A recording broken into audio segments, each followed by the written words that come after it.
Good evening and salutations, my Jays fans. What's really amazing about this episode is that in one episode, you managed to make both Carly and Nina look like a pair of idiotic jackasses. I feel like that deserves its own special reward.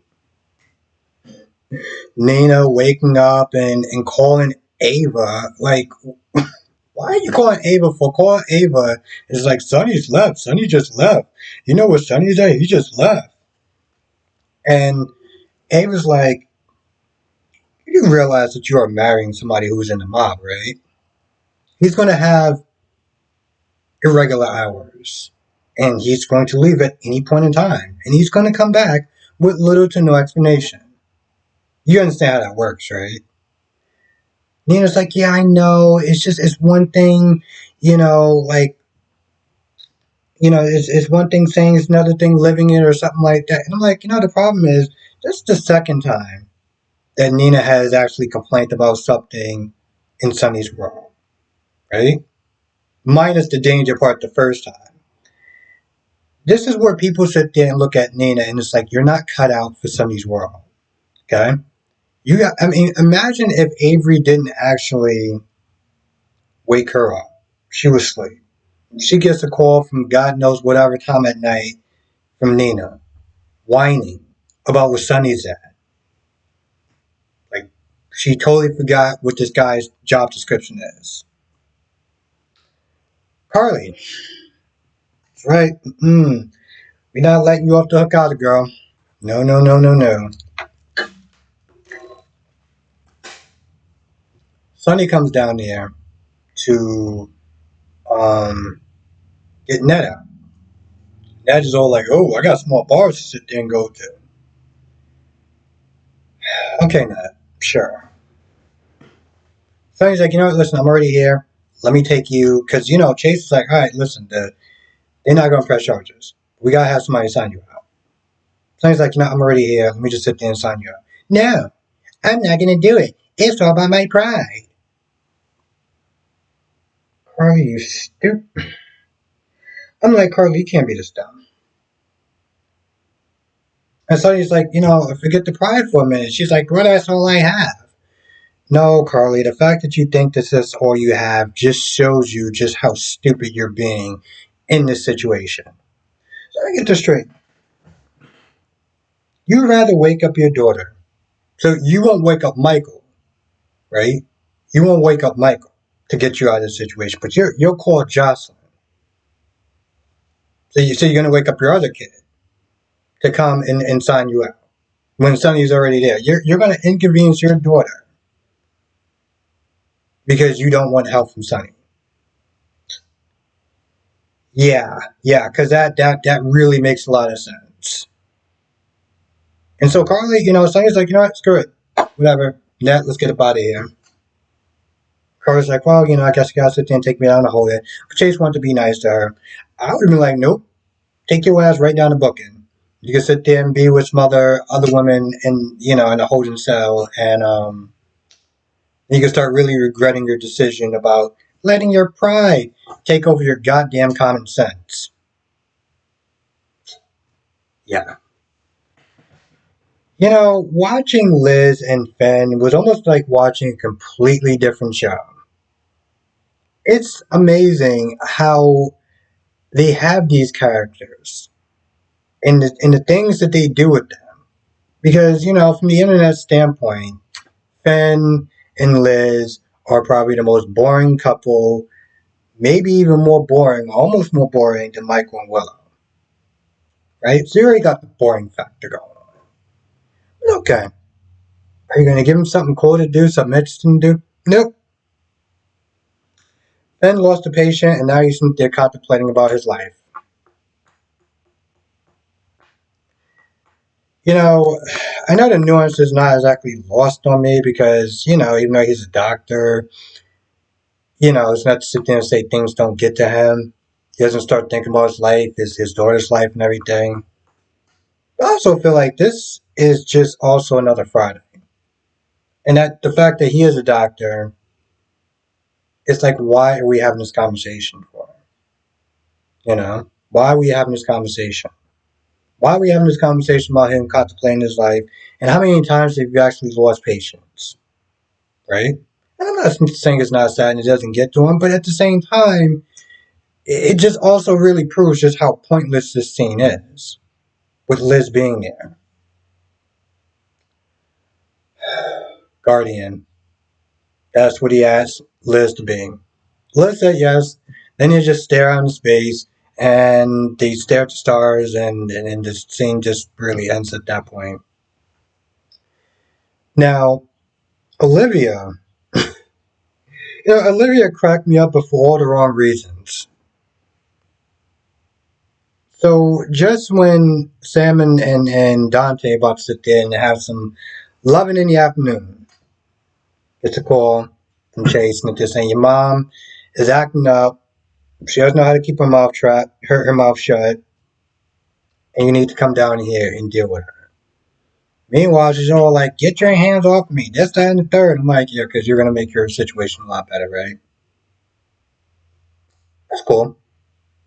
Dante gets down there. Dante wants to sign her out.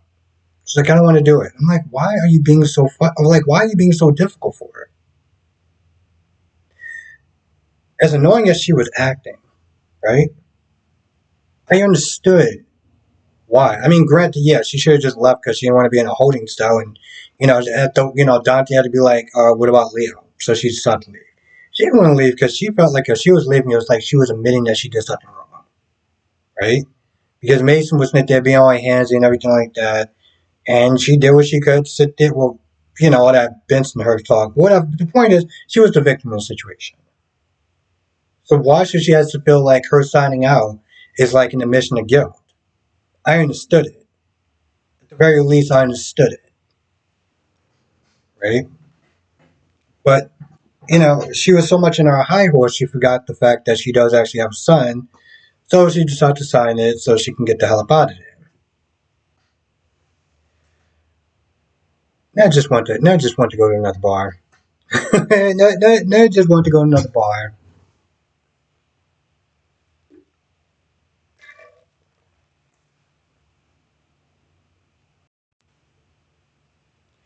Seems like Avery is definitely trusting the wrong person as far as being friends with Betty.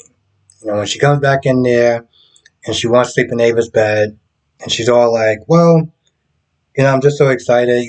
Betty's my new friend, and this, that, and the third." I'm just like,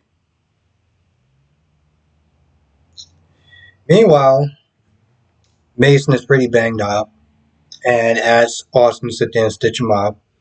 Tells him a little bit about what will end up happening as far as him trying to hit on some feisty brunette.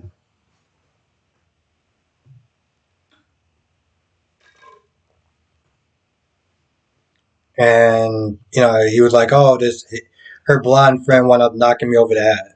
He talked about Betty for a little bit and, asking Austin, like, "Hey, what's the progress? I need you to be more proactive. Like, I need to need to make sure that things are going well because, if things don't go well, it's not gonna be a good day for someone, pretty much."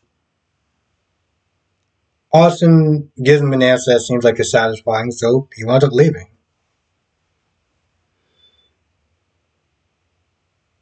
I think that's pretty much about it. I think that's about it. Dante did come back. He wound up having loving in the afternoon or loving at night with Sam. And oh, that's not it. Okay, so the person that and for some odd reason decides she wants to take a jog at night. Why? I don't know. Especially seeing how she actually has a target on her head, but whatever. This person comes in. This person has on shoes that seems like they match Peter August shoes, right?